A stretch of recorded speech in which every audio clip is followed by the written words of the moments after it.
Hello students, how are you? Welcome back in my physics class.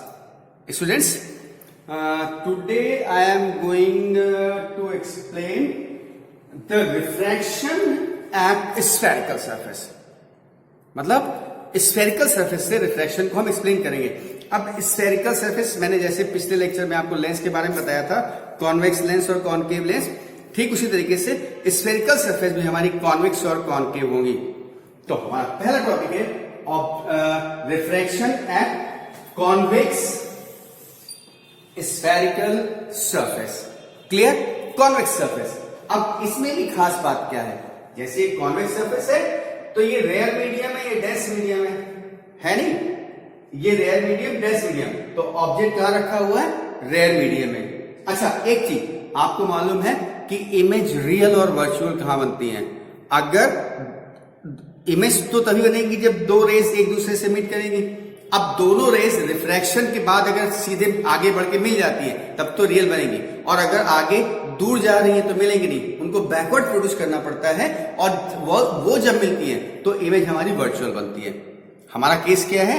मैंने लिख रखा है object lies in rare medium and image form is real image. देखिए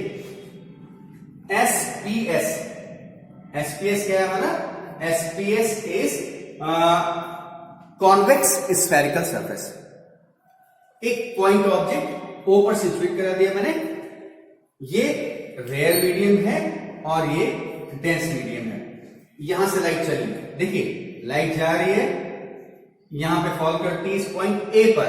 ए पर मैंने normal draw कर दिया है, NAC मेरा नॉर्मल है. अब क्या होगा जब रेयर्स, लाइट कैसे चलती है? लाइट को तो स्ट्रेट जाना चाहिए हो, लेकिन क्योंकि ये मीडियम चेंज कर रही है तो ये डेविएट होगी अपने पाथ से. और आपको मालूम है जब रेयर से डेंस मीडियम में जाती है तो it goes away from the normal. तो ये स्ट्रेट जाने के बजाय, रेयर से डेंस में जाती है तो it goes towards the normal. तो स्ट्रेट जाने की बजाय ये नॉर्मल की तरफ भाग आई, यानी लाइट हमारी ये जा रही है. अब एक चीज देखिए, ये बेंडिंग हमारी इतनी हो गई कि ये लाइट रे प्रिंसिपल एक्सिस पर आकर के मीट कर रही है, और एक लाइट रे हमारी ये जा रही है, तो दोनों लाइट रे मीट कर रही है ना, रिफ्रैक्शन के बाद मीट कर रही है. यानी इस पॉइंट पे क्या होगा? आपका रियल इमेज फॉर्म होगा. Clear? This will be your real image. अच्छा, वर्चुअल इमेज कैसे बनती है? देखिए, अगर यही लाइट रे स्ट्रेट न जाकर के नॉर्मल की तरफ बेंड करती, और कैसे बेंड करती? ये थोड़ा सा बेंड करती, तो क्या होता? ये दूर चली जाती और ये सीधे आती, कहीं नहीं मिलती, तो हम इसको बैकवर्ड प्रोड्यूस करते और ये आकर के यहां मिलती. तो ये इमेज हमारी कैसे होती? वर्चुअल. तो मैं इसको बता नहीं रहा हूं, आप अपने आप से करिएगा. देखिए मेरा जो केस है वही कि रियल इमेज इज फॉर्म. तो ये इतना उड़ती है, अपने पाथ से इतना ज्यादा डिविएट करती है कि दूसरे मीडियम में प्रिंसिपल एक्सिस को इंटरसेक्ट करती है, यानी फाइनल इमेज हमारी बन गई और ये इमेज रियल होगी. राइट? अब क्या करना है मुझे? इससे पहले मैं आगे कुछ लिखूं, आप देखिए स्नेल्स लॉ अप्लीकेबल है क्या? Sine I by sine R is equal to N. Right? चलो स्टूडेंट्स, मैं क्या करता हूं, पहले इससे आगे लिखूं, आप ये स्टेटमेंट लिखिए, डायग्राम बनाइए, फिर मैं आगे की बात करूंगा. पहले इतना कॉन्सेप्ट करिए. यस स्टूडेंट्स, आपने कॉपी कर लिया? राइट. देखिए मैं क्या कह रहा हूं कि ये इमेज फॉर्मेशन है मेरा. राइट? इमेज फॉर्म हो गई, कोई प्रॉब्लम नहीं, इमेज का फॉर्मेशन कंप्लीट हो गया. तो अब इसके बाद क्या करना है? देखिए सबसे पहले ये रेयर मीडियम है तो इसमें रिफ्रैक्टिव इंडेक्स μ1 और ये रिफ्रैक्टिव इंडेक्स μ2. ये रेयर मीडियम और डेंस मीडियम. हमने आपको बता रखा है कि रिफ्रैक्टिव इंडेक्स μ21 यानी refractive index of medium 2 with respect to medium 1 is equal to μ2 by μ1, या म्यू को n भी लिख सकते हैं. N21 is equal to N2 by N1। क्या यहां नहीं आ रहा ना, देखिए μ2 बाय μ1, राइट। तो अब इस पैटर्न को फॉलो करते हुए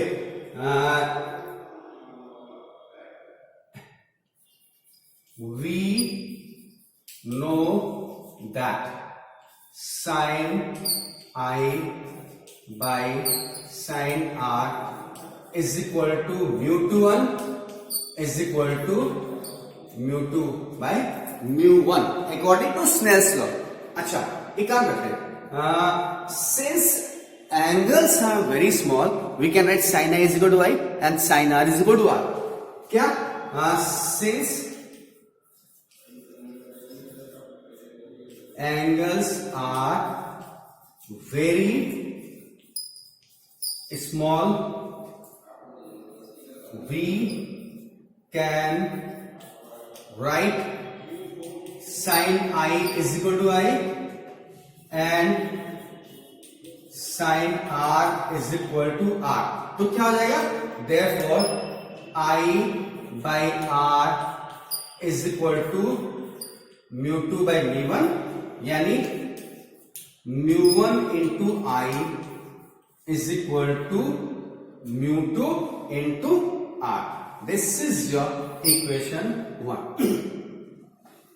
स्टूडेंट्स, अभी क्या करना है कि मैं एक काम कर रहा हूं,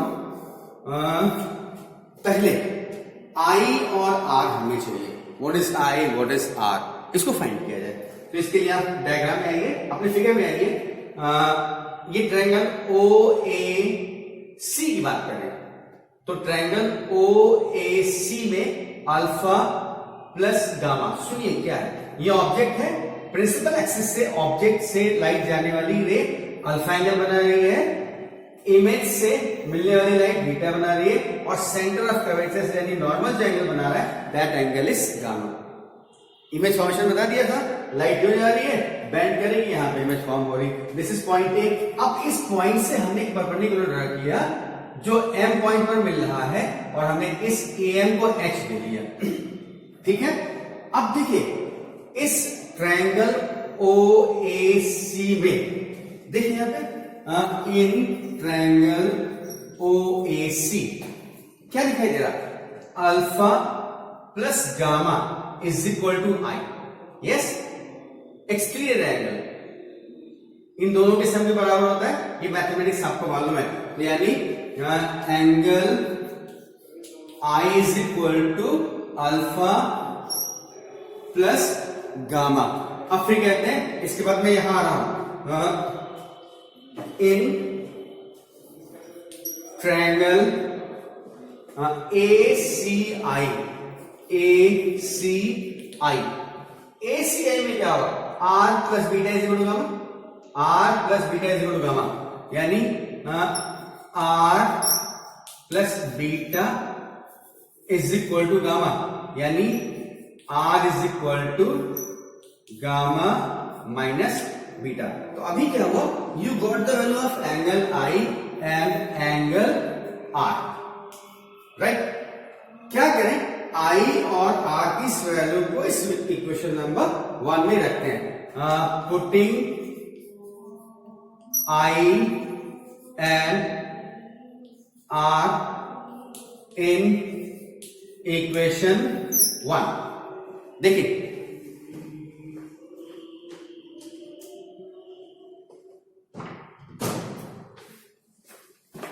देखिएगा, putting I and R in equation 1, तो देखिए क्या है 1, ये यानी μ1 और I की जगह क्या रखें, I is equal to alpha plus gamma, यानी alpha plus gamma is equal to μ2, ये यहां से बता दे रहा हूं, this is μ1 and this is μ2, μ2 और R की जगह गामा माइनस बीटा। इसमें कोई डाउट है किसी को, नहीं। तो अब देखिए, ओपन करता हूं, μ1 alpha plus μ1 gamma is equal to μ2 gamma minus μ2 beta.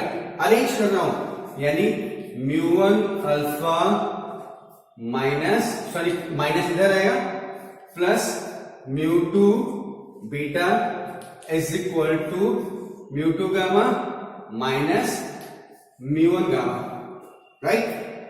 और करते हैं काम, mu one alpha plus mu two beta is equal to gamma, और उसके बाद म्यू2 माइनस म्यू1। इसको मैंने माना था इक्वेशन 1, ये सारी वैल्यूज निकालने के बाद दिस इज इक्वेशन 2।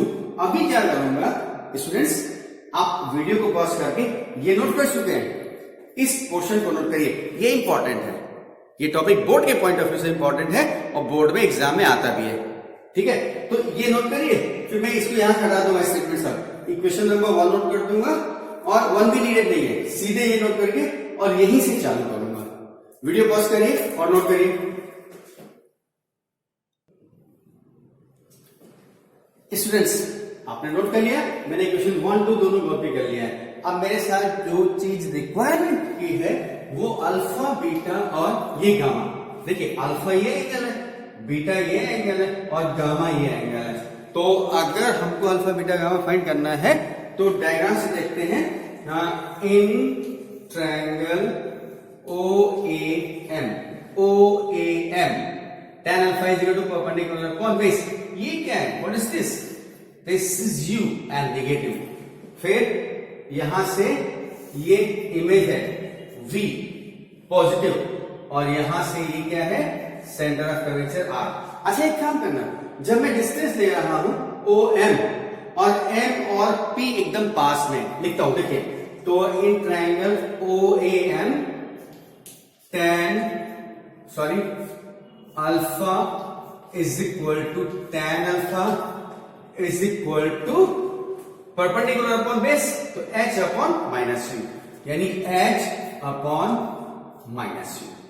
फिर इन ट्रायंगल बीटा चाहिए हम ये, तो AMI यानी in triangle IAM beta is equal to tan beta and is equal to perpendicular upon base, यानी h upon v, h upon v।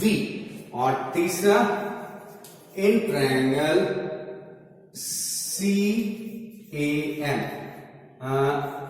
Gamma is equal to tan gamma and is equal to h upon r, h upon r। Students मैंने क्या किया है, थोड़ा इसको jump कराया है। कैसे, मैं कहता alpha is equal to tan alpha is equal to AM upon OM, right. लेकिन U क्या है, P से डिस्टेंस है, U हमारा P से शुरू हो रहा है, VP से शुरू हो रहा है, RP से शुरू हो रहा है, और हम डिस्टेंस OM ले रहे हैं या IM ले रहे हैं या CM ले रहे हैं, ठीक है ना। बेस OM हम रखते हैं, फिर बाद में कहते हैं since point M is very close to P we can write OM is equal to OP, ठीक है ना। पॉइंट M P के बहुत क्लोज है तो OM is equal to OP कह सकते थे, ऐसे CM is equal to CP कह सकते थे, ऐसे IM is equal to IP कह सकते थे। तो ये स्टेप को मैंने हटा दिया है, मैंने डायरेक्ट वैल्यू लिखी है। इसके बाद यहां आप लिख सकते हैं सिंस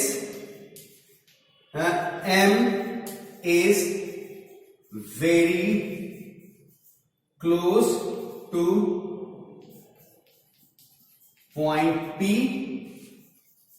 we can take, इसको ब्रैकेट में डाल देंगे, we can take OM is equal to OP, comma CM is equal to CP and IM is equal to IP। और OP क्या है, माइनस यू, CP क्या है R और IP क्या है V, जो मैंने वहां पर मेंशन कर दिया है। तो देयरफॉर अब इक्वेशन नंबर 2 में ये अल्फा बीटा गामा की वैल्यू पुट करेंगे। तो ऑन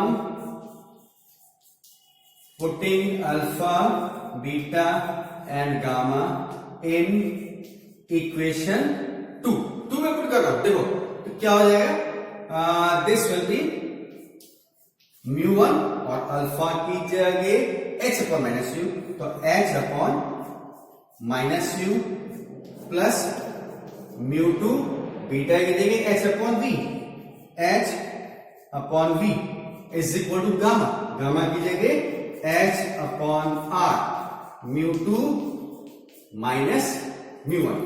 अभी क्या कर रहा हूं यार, एक काम करता हूं, h कॉमन ले ले रहा हूं सब जगह से, तो अगर मैं x कॉमन लिया, यहां से x कॉमन ले लिया तो बचा क्या, μ1 by minus u plus μ2 by v is equal to h μ2 minus μ1 by r, h ही कैंसिल हो गया, तो ये क्या मिलेगा, अरेंज करता हूं, प्लस आगे कर रहा हूं माइनस बाद में, यानी जो मिल रहा है μ2 by v minus μ1 by u is equal to μ2 minus μ1 by r, and this is the formula for the refraction through convex spherical surface। Condition क्या है, जबकि object is placed in rare medium and image form is what, real। बात समझ में आ गया, तो अभी आपको क्लियर हो गया। एक काम करते हैं, इसको μ2 से डिवाइड कर दें, तो μ2 बाई μ2 क्या हो जाएगा 1, ठीक है, सॉरी μ1 से डिवाइड कर दें, तो μ2 by μ1, μ2 by μ1 is equal to μ21 is equal to mu refractive index, तो अगर 1 से डिवाइड कर दें तो क्या हो जाएगा म्यू, ये μ1 बाई μ1 यानी 1, ये म्यू माइनस 1, तो by on dividing by μ1 both side क्या मिलेगा, we will get mu by v minus 1 by u is equal to mu minus 1 by r। अगर दोनों मीडियम के रिफ्रैक्टिव इंडेक्स μ1 और μ2 दे रखे हैं तब तो हम ये फॉर्मूला लिखेंगे, और अगर आपको इसमें refractive index of medium with respect to air दूसरे मीडियम के रिस्पेक्ट में दे रखा है, उस कंडीशन में we will use this formula, right students. तो आपका ये object lies in rare medium and image form is real पूरा डेफिनेशन कर दिया है। अगर वर्चुअल इमेज होगी तो ये इमेज फॉर्मेशन ये ऐसे मुड़ जाएगा और इमेज आपकी यहां बनेगी, फिर ये बीटा यहां की बजाय यहां होगा, और अंतर क्या आएगा, बीटा ये हो जाएगा और tan beta h upon minus भी हो जाएगा, और अल्फा और बीटा की वैल्यू में थोड़ा चेंज, ये i और r की वैल्यू वही exterior angle sum of to interior angle के बराबर यूज करेंगे, तो that will give you the result. और रिजल्ट हम यही पहुंचेंगे, चाहे रियल इमेज बने, चाहे वर्चुअल बने, चाहे ऑब्जेक्ट रेयर मीडियम में, चाहे डेंस मीडियम में, हर कंडीशन में इमेज फॉर्मेशन हमारा यही होगा, राइट। समझ में आ गया। तो अब मैं क्या करता हूं कि ऑब्जेक्ट हमारी कहां है, रेयर मीडियम में। सेकेंड केस मैं ले रहा हूं ऑब्जेक्ट इन डेंस मीडियम में, और पूरा यहां लिख करके आपको समझाने की कोशिश करता हूं, ठीक है। तो तब तक आप वीडियो को पॉज करिए और ये पूरा नोट करिए। यस स्टूडेंट्स, अभी क्या कर रहा हूं मैं, केस लिया है ऑब्जेक्ट लाइज इन डेंसर मीडियम। पहला केस मैंने डिस्कस किया था वो रेयर मीडियम में था, now it is in denser medium and image form is real. देखिए ये हमारा कॉन्वेक्स सरफेस ही है। लाइट हम अब आप कहेंगे पहले यो बनाया था, तो क्योंकि मुझे लाइट लेफ्ट से राइट ले जाना है इसलिए मैंने इसका उस ऑब्जेक्ट को यो पलट दिया है, तो है कॉन्वेक्स। अब ऑब्जेक्ट पॉइंट ऑब्जेक्ट ओ पे रखा हुआ है, स्टेटमेंट कुछ नहीं लिखा है, मैंने डेरिवेशन खाली किया है, शॉर्ट में समझा रहा हूं, जैसे प्रीवियस केस में स्टेटमेंट के साथ लिखा था आप पूरा कर लीजिएगा। देखिए ऑब्जेक्ट पॉइंट ऑब्जेक्ट यहां है, लाइट जा रही है dense medium, refractive index μ2, rare medium refractive index μ1। ये पॉइंट ए है, लाइट जा करके पॉइंट ए पर स्ट्राइक करती है, यहां पे नॉर्मल NAC है, डेंस से रेयर में आ रही है तो नॉर्मल से दूर भागेगी, तो दूर भाग करके आकर के ये प्रिंसिपल एक्सिस पर आई पे मिलती है, और दूसरी लाइट रे यहां से चलती है जो कि सीधे जाके यहां मिलती है। ये इमेज हमारी कैसी होगी? Real. This image will be real. अच्छा, अगर इसी में वर्चुअल इमेज की बात आती तो क्या होता? ये बेंडिंग इतनी ना होकर के इतनी होती ये, और इसको बैकवर्ड प्रोड्यूस करते यहां मिलता। तो ये केस मैं बता दे रहा हूं, दिस इज फॉर यू, आप अपने आप से इसको करिएगा, ठीक है? वर्चुअल की कंडीशन का।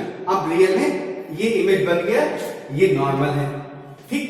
मैंने पिछले केस में बताया था कि ऑब्जेक्ट से जाने वाली लाइट रे अल्फा एंगल बना रही है, इमेज पे आने वाली लाइट रे बीटा एंगल बना रही है, और ये नॉर्मल प्रिंसिपल एक्सिस के साथ गामा एंगल बना रहा है।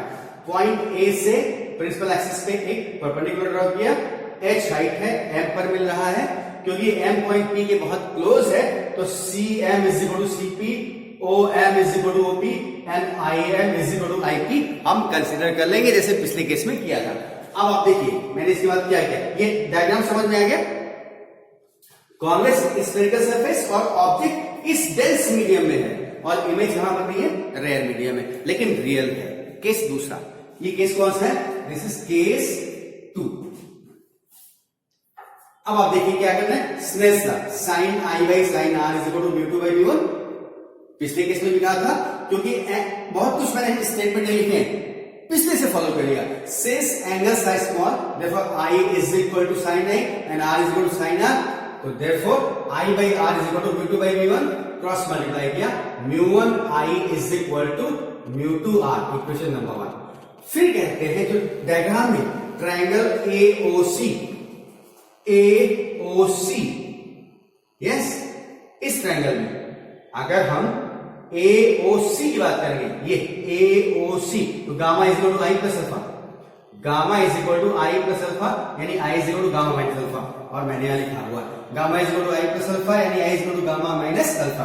फिर triangle OAI, R is CAI, not OAI, this is CAI,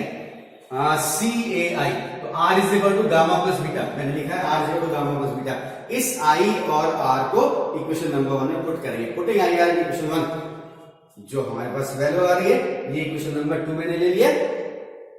आप चाहिए तो गामा एक तरफ कर लिए, जैसा मैंने पिछले केस में किया था कि गामा को एक तरफ शिफ्ट किया था, अल्फा बीटा एक तरफ, यहां नहीं किया है, कोई बात नहीं। इक्वेशन नंबर 2, अब अल्फा बीटा और गामा मुझे चाहिए, तो ट्रायंगल बना हुआ है, alpha is equal to tan alpha is equal to h by minus u, beta is equal to tan beta is equal to h by v, and gamma is equal to tan gamma is equal to h by minus r, वो मैंने यहां पर लिख रखा है।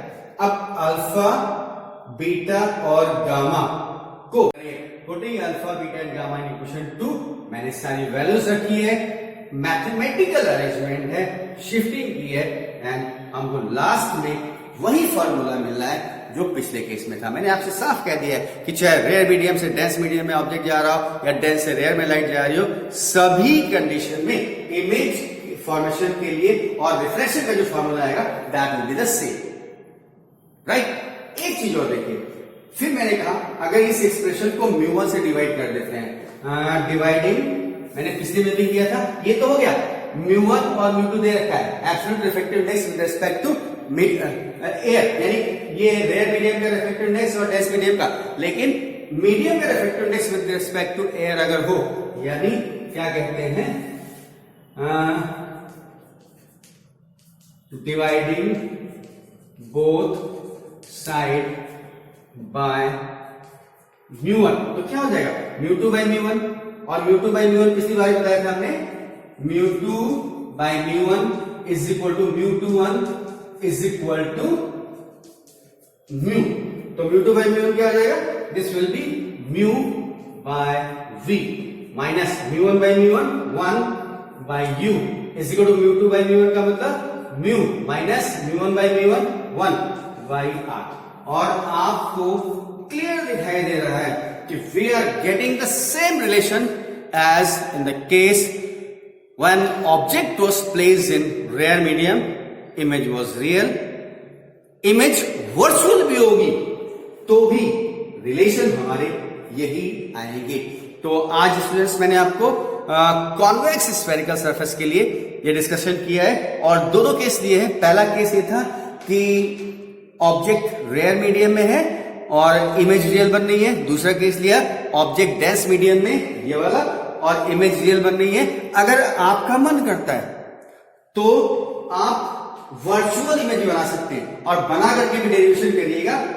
आई और are की value change हो जाएगी, यू वी की वैल्यू चेंज होगी माइनस प्लस के साथ, सॉरी अल्फा बीटा की वैल्यू, और रिजल्ट हमारा सभी केस में यही आएगा। ठीक है, तो now this is over, this is your turn. आप इसको कॉपी कर लीजिए पिछले वाले टॉपिक को देखते हुए, स्टेटमेंट लिखते हुए कि एस, ये जो मैंने लिखा था ना, S P S dash is spherical surface, point object is situated at point O in denser medium, light goes here, point strikes at point E, after refraction it's meet at point I where image is formed which is the real, right? तो इस तरीके से लिखिएगा according to Snell's law. जो भी statement लिखे थे complete करिएगा, नोट कर लीजिएगा। Thank you, God bless you. Note कर लीजिए इसको।